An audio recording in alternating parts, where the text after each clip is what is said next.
Welcome back to another video.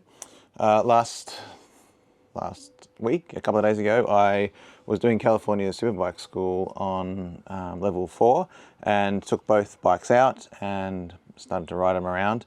But after the first session, I noticed some oil dripping from the bottom of the 96. So did a bit of an investigation and assumed that it was just the sump plug, because I just replaced the sump plug with a race drilled one that you can lock wire, and I didn't use the Suzuki washer. So cleaned off all the oil, and it was probably a teaspoon of oil, 2 teaspoons of oil or something that was in the catch can.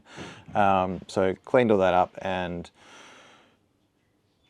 took the red bike out for a session, and then came back out and put all this back together and took it out for another session. In the second session, came back in on the 96, and as you can see in the video here, there's just a ton of oil and fluid in the bottom of the belly pan. So parked it for the rest of the day and scratched my head around what actually the problem was. Turns out, well, I'm pretty sure this is what the problem was, but I have a catch can on the back of this bike, and previously to last night I was running this hose here.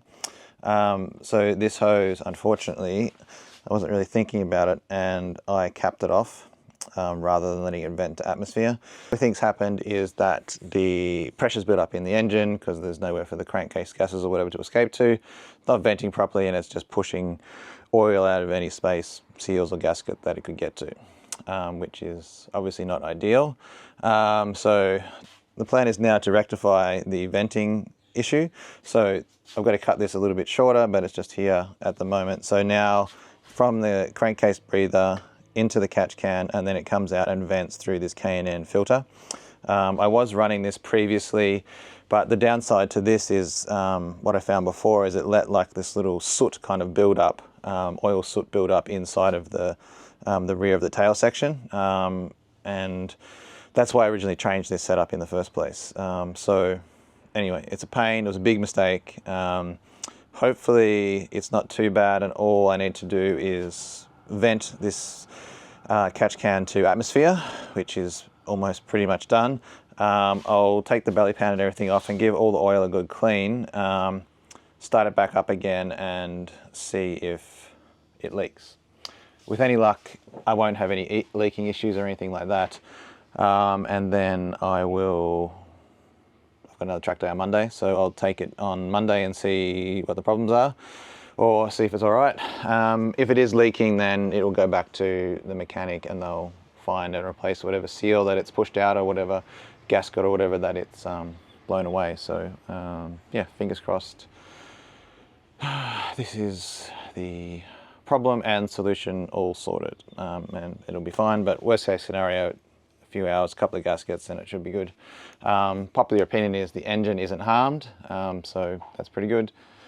Be interested to see if anyone else has had issues with catch cans in the past. If you have, whack a comment down below and maybe we can learn from each other's mistakes or successes or whatnot. I have found a few other pictures of how other people have routed their catch cans on these particular bikes, and as you can see from this picture here, which was on Facebook recently, it's pretty much the same as me now with that vented to the catch can filter. So I will, yeah, clean it up, start it up and see what happens. Thanks. Just one quick little update.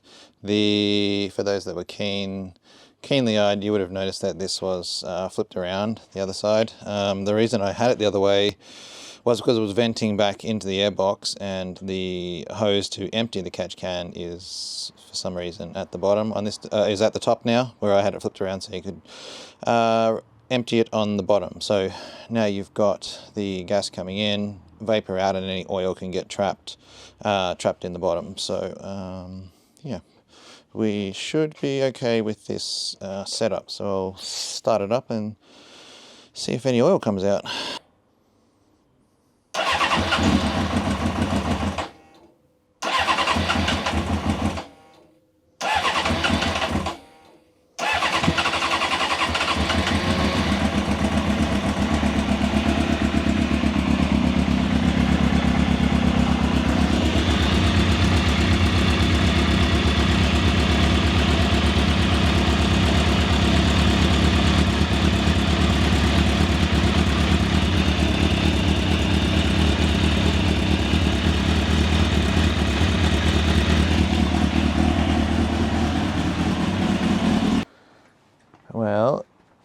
as you can see, we're on the ground here again. I went to Phillip Island on the weekend and ran this around for 2 laps and came back and it was leaking oil.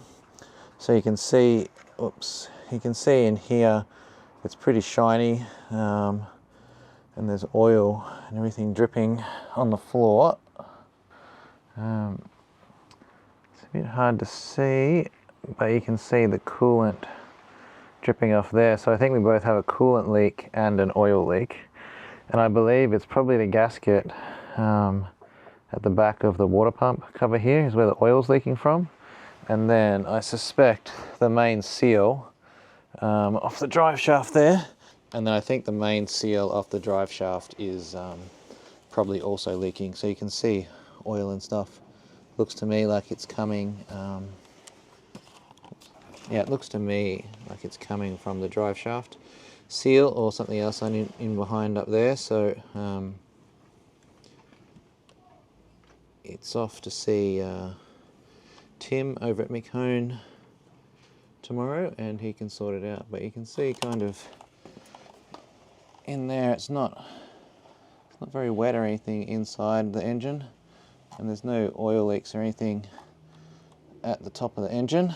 It only seems to be all coming from this area around here, which is not ideal, but if it's just those 2 seals and everything around the water pump housing thing there and the drive shaft, then it shouldn't be too much of a hassle to sort that out. If you have any ideas of what you think it might be based on these, chuck some comments down below, and by the time this goes up and I get it back, we'll be able to find out who was correct. But yeah, I'm guessing that water pump gasket and then the main seal for the oil. So put your comments down below and we'll see how we go. Thanks.